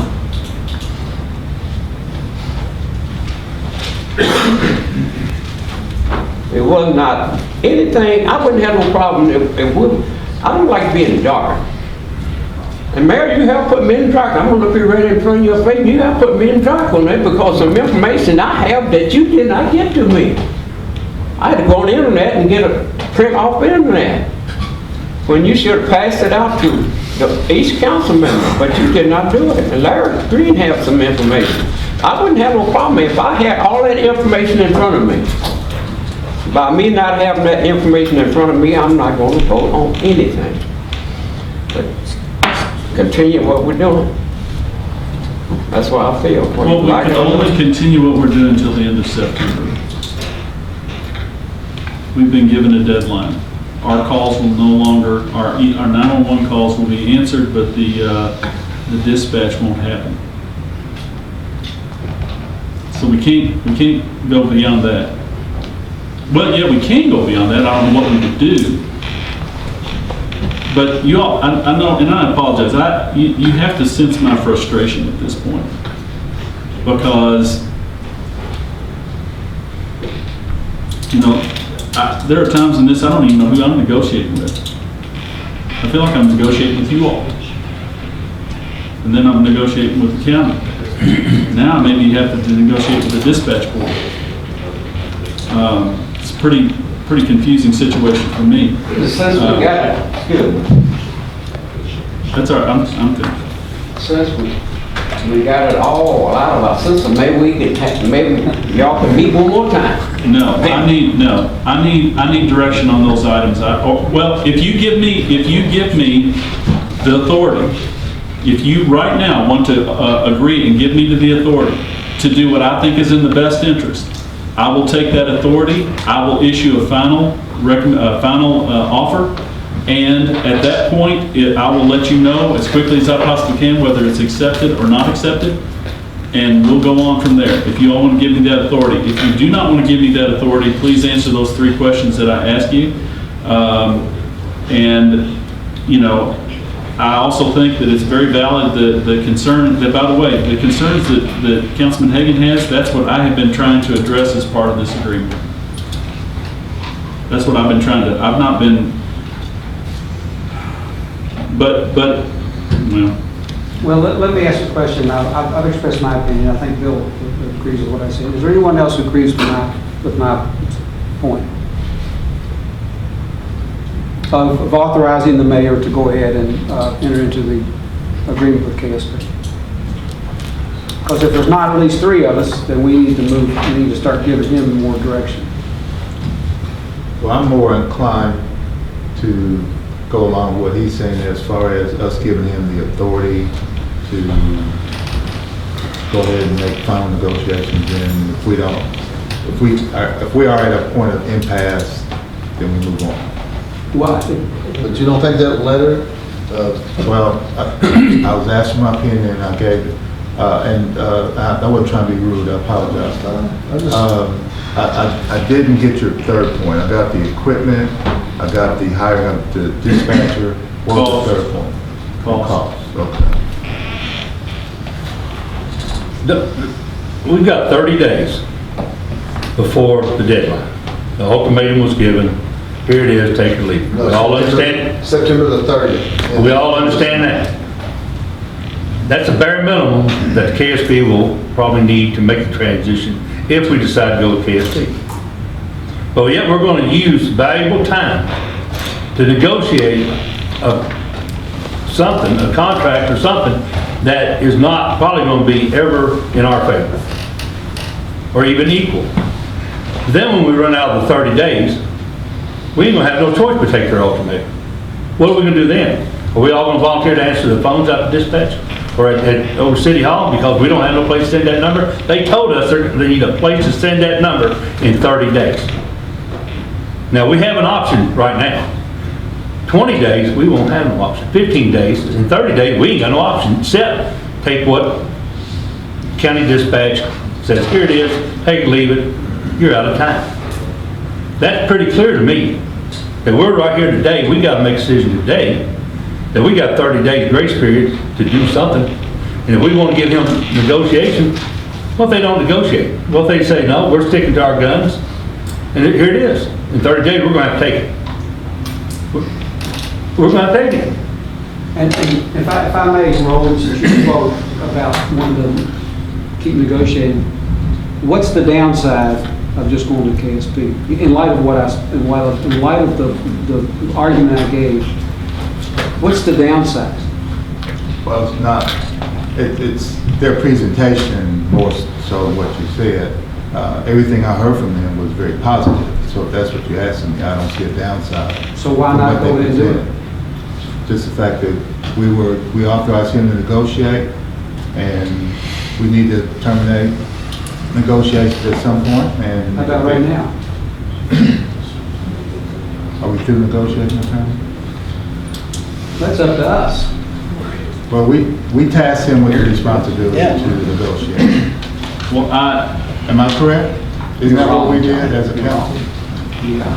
Okay, so if he tells me negotiations are over, I said, like I said, at the last meeting, I think that we're at an impasse. I've said along, we're not getting, and I understand this is negative, but I'm about as a positive a person as you're going to find. I really am. And the underlying question about this is, to me, is the fundamental question about this is, and it's capped off. The icing on the cake is this letter from the dispatch board. If you all were in private business and you got, in part of negotiations, you got this letter, would you feel good about it? Would you feel like, boy, this is going great? They love and respect us. That's the point that I have a problem with, is that and we have brought this partly on ourselves. Yes, we have. Yes. Yes, we have. We have made comments that are counterproductive. But when and what I go back to is I've had comments from and I hate to pick on the fire chief, but the fire chief, I was in the office with the fire chief when the fire chief said, we had a man who died in Spring Hill, and my firefighters were not dispatched to that location. And we don't know if it would have made a difference, but I sure would have loved to have had the opportunity to try. Reasonable on any level, anywhere in the United States, if not the world. The chief calls out to dispatch and is told as part of a heated conversation, you're not my boss. I don't have a warm, fuzzy feeling here, folks. I don't. There's an underlying culture that has to change.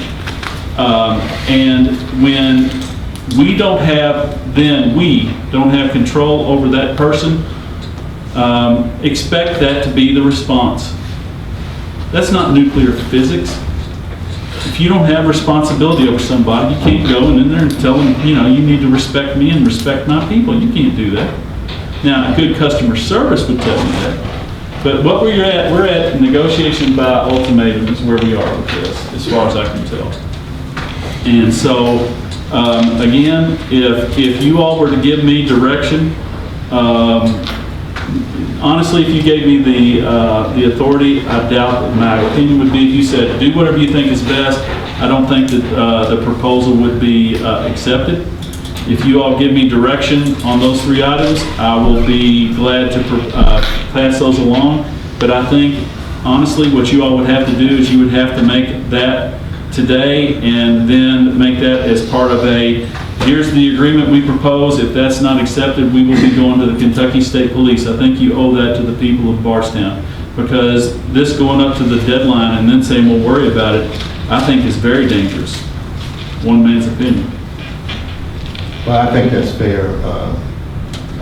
Whether you meet tomorrow or the next day, that's what I would prefer to do in negotiations. And if we get to the point where we're at impasse, which you've already used that word, but then we move on. I don't understand what you just said. Well, he basically, what I'm basically saying is, if we authorize him to negotiate the 3 concerns, the equipment percentage, the hiring of the dispatch, and the costs that we were discussing, to see if we can resolve those issues, then we're still negotiating. But what direction are you going to give him on those 3?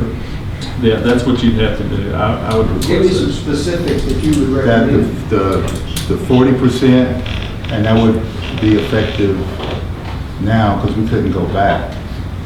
When we talked about, we would have input with the hiring of the dispatcher, and then the cost, I'm going to leave a question mark. But we already know, we had some numbers, and I don't have that exact number. $144,020 is what they requested, and we suggested the $23,800. And so you have the choice of countering that, leaving ours where it was, or accepting their $144,020. Plus the $24 that we're gonna get each taxpayer in Bardstown. Again, that assumes that out of the equation. Just to be clear again, I hate to keep repeating this, but the fee, the $24 fee, for the sake of mathematics, I'm assuming that away, because that's going to go either through us to state police or through us somehow to the county dispatch. So it's the same figure. So let's don't even talk about it. You know, why it doesn't really increase or decrease. So it's that part is, I I don't think. get our $24 fee. It's on the county tax bill. Excuse me, Dean, thank you, please. I just want you to know All that. right, but this is not open for you, and I promise you, this is for us, and I would hate to ask you to leave, and I don't And want to. that's the trouble with the negotiations with the city. Well, No more. so I'd ask for your all's direction on that, if that's the route you want to go. I just want to make clear, there's not 3 of us that want to go to KSP. Bobby? I think it's an injustice to these officers sitting in the back. I'll tell you right now, it is. Bobby, go ahead.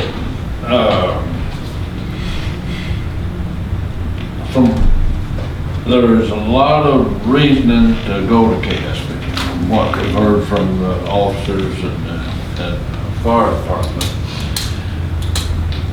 But if we could stay together, I'd like to stay together. It wouldn't hurt to give it that one last shot. Now, when we're doing that, we're as Tim, I thought we were gonna do this, go on and finish the negotiation we were talking about last week. I sent the information to. And, of course, I got the letter, sure, I heard the emails, I got that, and I'm pissed. I think it's terrible that they're, talking to us or giving us an ultimatum. But, and with that all said, I think we ought to try to give it that one last shot. You can do it tomorrow. Sure to goodness, this is important enough to get them all together and sit down and talk about it. And if you can't get it done tomorrow, we can have another meeting. We got a special one now, we can have another one. That's the way I see it. Now, there's one more thing, you know, I assume it's a no-no to talk about it, but the $24 we're talking about, I think is a player in this ballgame. Yes, I'm for safety, and I'm more so on the safety now than the dollar, but I don't want to double the dollar.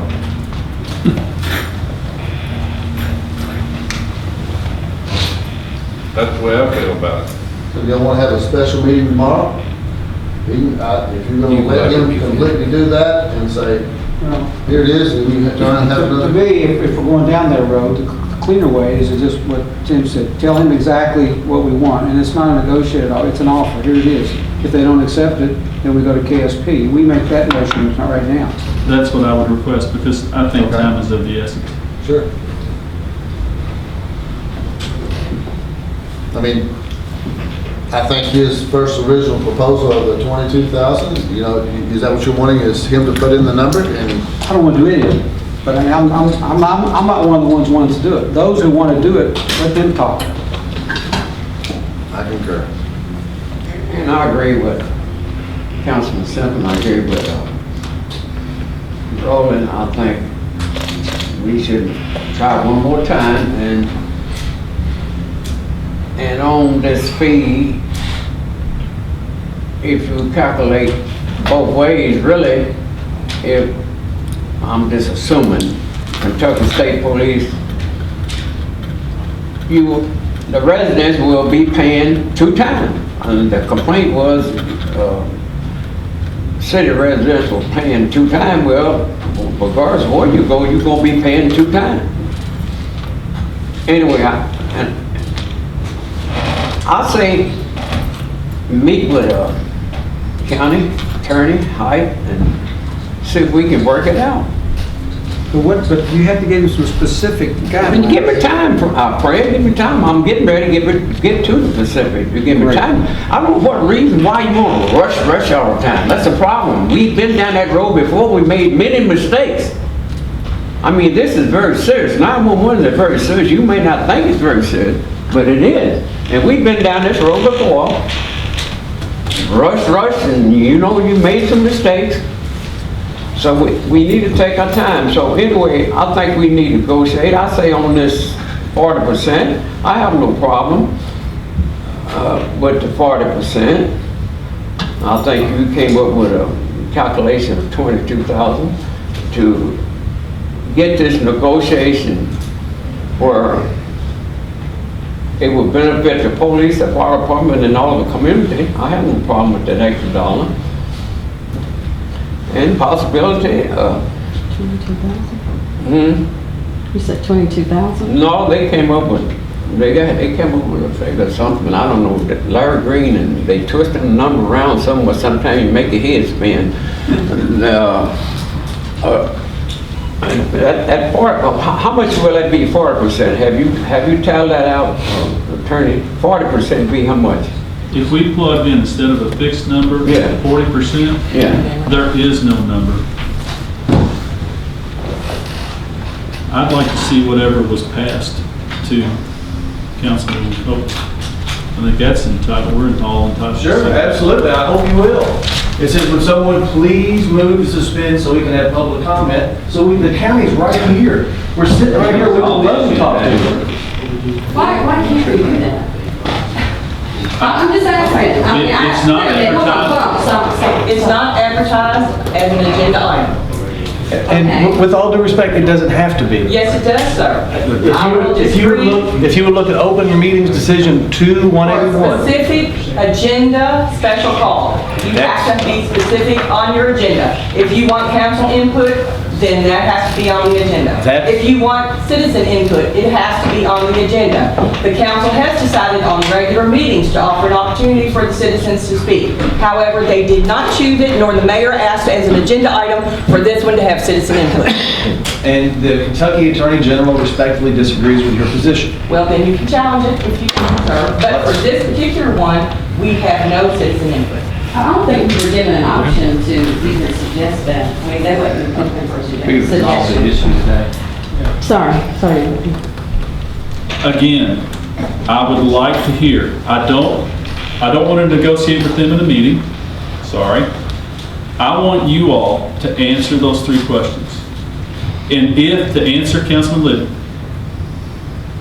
I heard your concern with the Kentucky State Police, and you said, how long is it guaranteed for? It's guaranteed for 2 years. 40% is guaranteed not for a day, because 40% can change. 40% is 40% of whatever they're spending. Now, what they have proposed, and by the way, this is, your ears are gonna burn, because this is a positive. One of the suggestions that Mr. Height made that I think is extremely magnanimous is he said $144,000 or 40%, whichever is lesser. Understand, that benefits us. And I've said that in emails to you all. That's a beneficial thing. But what I would like to do is, again, that starts off with that $23,800. It's $144,000 is what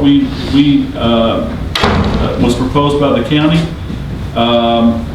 You can either stick with the one we had, take the one they had, or somewhere in between. And again, now, in terms of I heard somewhat of an agreement, and I'm going to go right past that. I heard somewhat of an agreement about the equipment, that we would get our percentage of the equipment based on prorated on what we contributed. In terms of the director's position, do you all want to have it to be subject to the approval of the Btown City Council and Nelson Fiscal Court? That's a yes or no, as far as I can tell.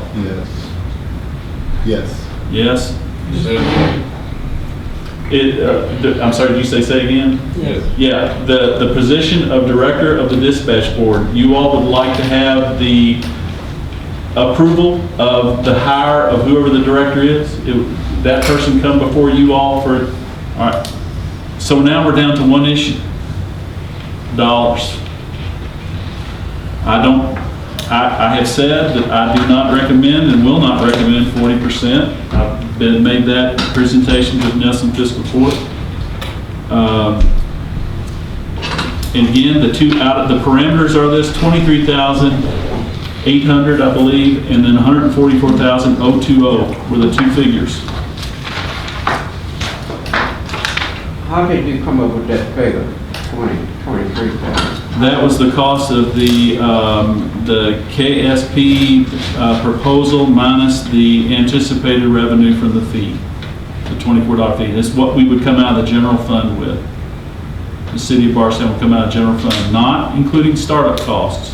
Again, I'm assuming away startup costs in both circumstances. And I think I heard you say a few minutes ago, something in between them. Give me something in detail what you meant by that. Something in between. What was you meant by that? They proposed 144. Think about this as like you're buying a car. Right. Go to the salesman. He said, you start off. He said, I'll give you 23,008. He says, no, sorry, I got to have 144,020. All right, we started there. You don't then come back and say, well, I'll give you 157. No, you don't do that. You somewhere in between. You set the parameters somewhere in between. Or you can accept, you can say, I'll take it, 144,020, or you can say, no, I'm stuck at 23,800, or somewhere in between. And that's what I mean by somewhere in between.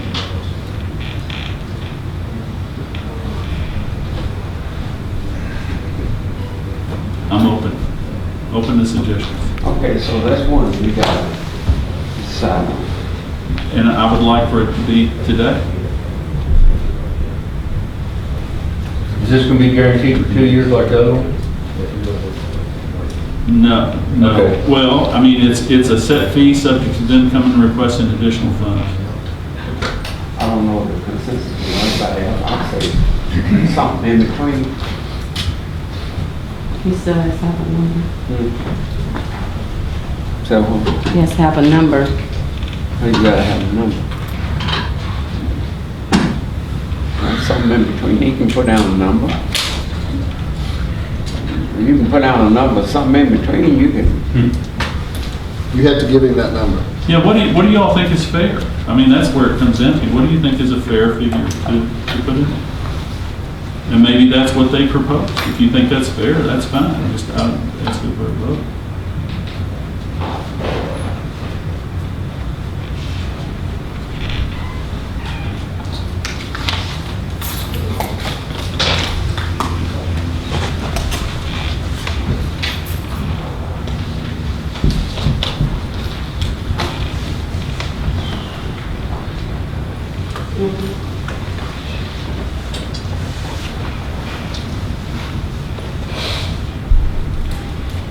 I don't have a firm number for you.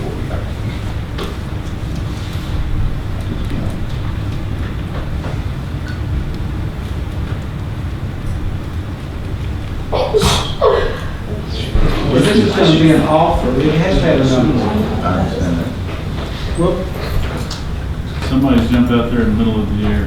130?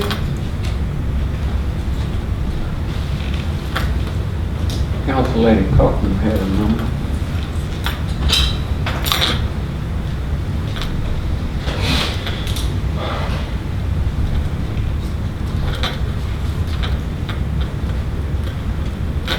Does that meet with everybody's approval? Bobby, 130? I mean, I gotta have a yes or no. You guys gotta speak up and say yes or no. Whether you agree or not, if you don't, then come up with another number. Okay with me? Okay, Roland? Yeah, I don't want to do it at all, but if 130 is fine with me, that's if we're going to have it. But let's all, when we make this, we need to make this as a motion, and somebody state these three things specifically, and then say, it's an offer, and if they don't accept it, we're going to authorize the mayor to go to KSP. Okay, I agree with it. I agree with what everybody said. Council Lady Cochran. I don't agree with it for several reasons. There's no stipulations in here about the service that these officers are going to get and these firemen are going to get, and whether the radio's going to be able, they're going to be able to be heard, if they're going to be able to be dispatched, not put on hold, and not have to use their cell phone. None of that's being addressed. I could care less about the number. I'm good with 22,000 and get the same service. At least we can hear them. Well, whatever.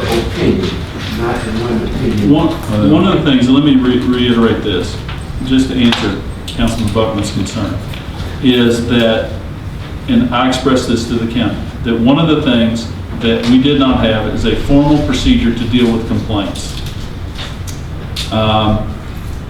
We didn't necessarily document them when they were made. The dispatch center didn't necessarily document them in terms of how they accepted it or resolved it. This agreement provides a structure within which to do that. Now, at that point, if Chief Walker, I'm gonna pick on Chief Walker. Chief Walker has a complaint and Chief Walker goes and says, well, it's not worth going to the time to write it out, then it's on Chief Walker. He didn't write it. But if he writes it up, it goes to, there's a procedure, it spells it out. It goes to the director has to address it. If Chief Walker doesn't like the way the director addressed it, he takes it to the board. If he takes it to the board and they don't like it the way it's addressed, it is grounds to terminate the agreement. Now, at the very least, this will document reasons to go if we get to that point. Okay, Council Lady Cochran had a number, so you got that tally in, so that took care of your three, right? Here's what I have, that Btown City Council and Fiscal Court would have a say, which would, there's language in here about the director's hiring, that the relative percentage, and I didn't use 40% because again, to be fair, we wouldn't necessarily be putting in 40%, so it's not fair to say we're not going to pay 40%, but we're going to expect 40% of the equipment. That's not fair for us to make that demand. So I'm not going to make that demand, not suggest that you all make that demand. What I would put is a relative percentage of the contribution toward the equipment's purchased, that upon the determination of that agreement, that we would get, there would be a determination of value and we would get our relative percentage of that equipment. And that the $130,000 be the fixed fee in that spot. And I'm gonna go ahead and put in there the, or 40%, which is lesser. I like that.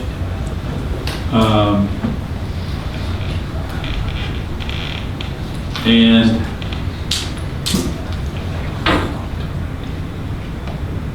I think that does answer my questions. Thank you very much. And if I were putting that in the form of a motion, I would do exactly what I think Councilman Hagan has suggested, which is that we make that a last and final best offer, and that we authorize the mayor, if that is rejected, that we authorize the mayor to enter into an agreement with the Kentucky State Police to provide E911 services. So I got a question. So are we going to pay the $130,000 plus, then they get to tax the city Assumes the fee away. It assumes the fee away. Yep, the fee is the fee. So I mean, but the city people are still gonna get a fee of $24 a tax. Yes, either way, they will have a fee of $24 So a tax. in essence, and that's gonna come up to about 130-something thousand, 36, 37,000, plus we're gonna pay the 130,000. Yes. So then you're gonna wind up being, you're actually, Yes, I think everybody understands you're paying, as opposed to paying $23,800 approximately, you're gonna be out of the general fund, you're gonna be paying $130,000 out of your general fund. I hope everybody understands that. But you got a consensus for us to make a motion. The mayor is not the one to make a decision. The council is the one to make a decision. And I'd like for you to put the language together so the council members can make that decision, not the mayor. Would you like to make the motion, Mr. Lydian? Yes. Go ahead. Could you put some language together for me there? that's not a motion.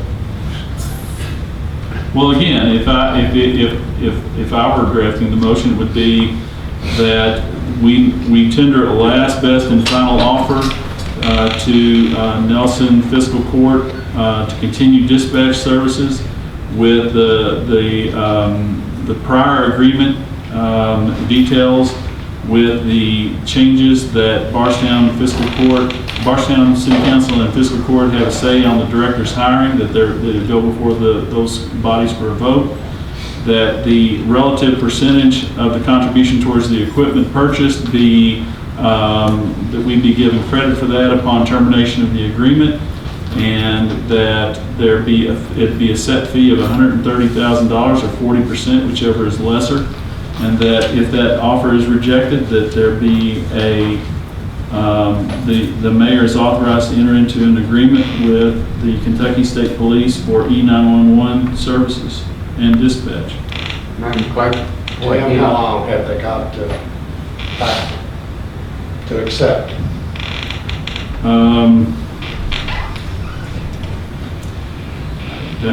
That's a great question. September 6th. Is that their next meeting? That's our working session. We can certainly make it a special meeting. Yeah, before September 6th. That's what, 5 days off? Will that be enough time for the county to receive that? I would say push that out a little. You okay with that? Okay, sorry. I just wanted to. Okay. Madam Clerk, that would be my motion indicated by city attorney, language in my motion. We have a motion on the floor. That would be my motion. And I yield the floor for a second. I second. Was that a motion? Yes. He just adopted my motion. Okay. Discussion? So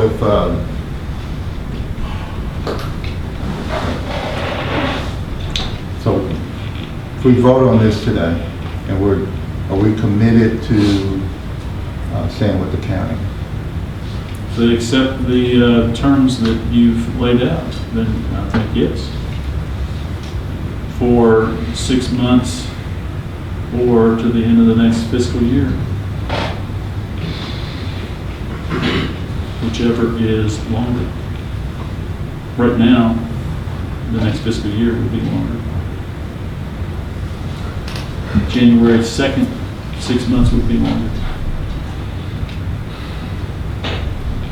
And I think that's only, I know kind of where you're going with this, but... With buyer's remorse. Yes, I know you're going buyer's remorse, but understand that we have, the sentiment is no more extensions. So that's why I think you shouldn't have too much buyer's remorse. I mean, if you regret that, and understand, please understand, you're forcing a marriage here. For better or for worse, sickness and health.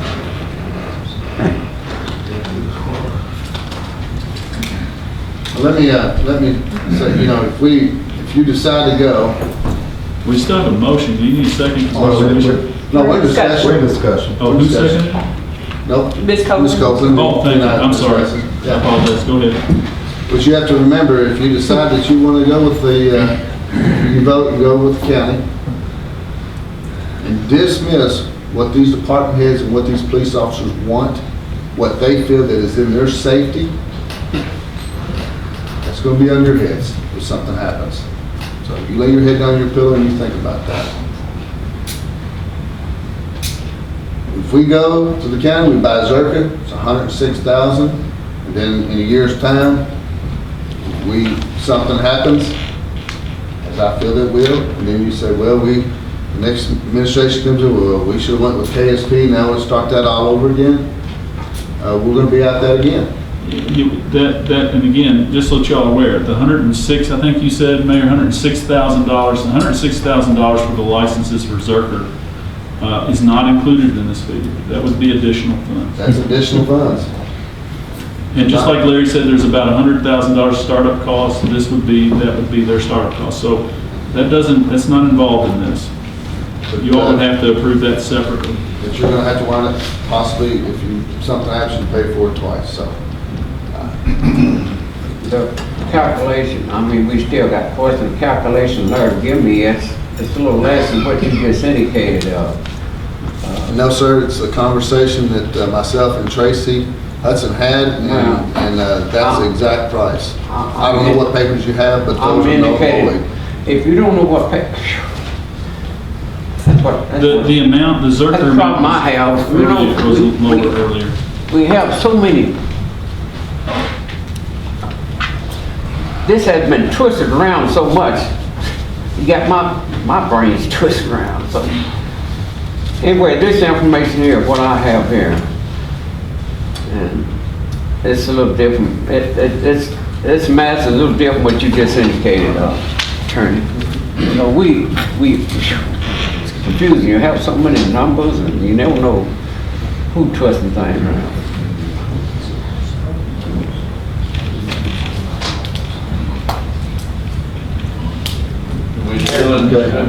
Yeah, we're still in the discussion. Go ahead, Mr. Simpson. Yeah, well, I want to back up again, similar to what Fred had to say here. These are the ones that's going to have to live with it. Can y'all live with this situation? As far as the fire department, we can live with it. I don't know that the public won't suffer. Talking about KSP or? No, if we negotiate. If we go with what we're talking about right here, what is our last proposal, can you live with it? I have no option but to. I'll have no option but to. Right, that's not my question. Yeah. You think that's a workable situation? It's the same thing we're dealing with right now, so yes. I mean, nothing's, as far as our operation, it's not going to change for us personally. Same question to you, Chief. With what you're talking about, I still think we're going to have the same issues eventually. We'll be back at the same table eventually. That's my opinion.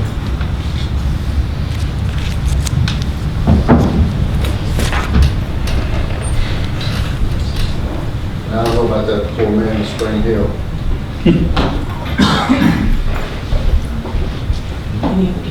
Any other discussions? First to have discussion.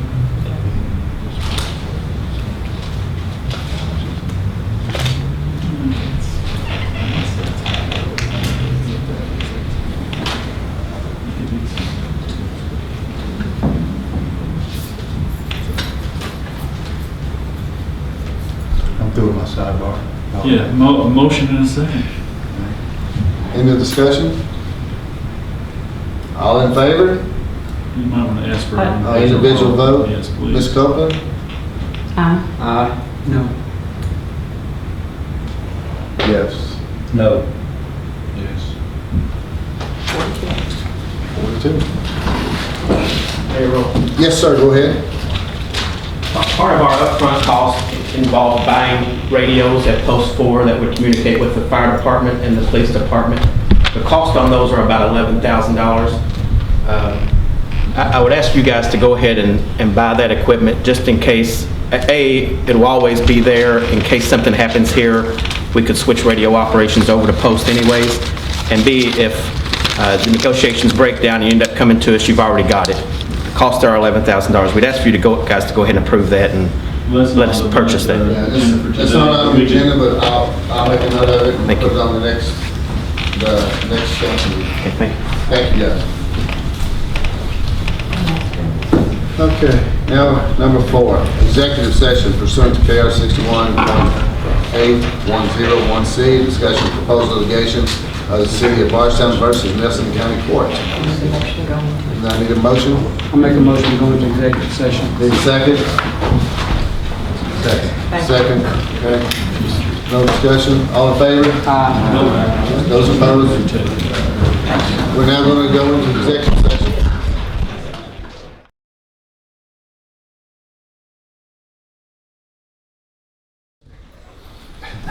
I'm testing too, Fred. You're a good man, Charlie Brown. Okay, we're out of executive session, back in regular session, and it's, no actions were taken, so now we're back into special meeting. Go ahead. Mayor, I'd like to make a motion. Well, my recommendation would be to authorize the mayor to hire outside counsel to address potential litigation concerning the 911 fees. Okay, I'd like to make a motion. I move that we authorize the mayor to contract with outside legal counsel to initiate or defend litigation concerning E911 fees and the issue of double billing that fee as recommended by the city attorney. I yield the floor for a second. Motion by Councilman Williams, second by Councilman Buckman. All in favor? I'm sorry, discussion?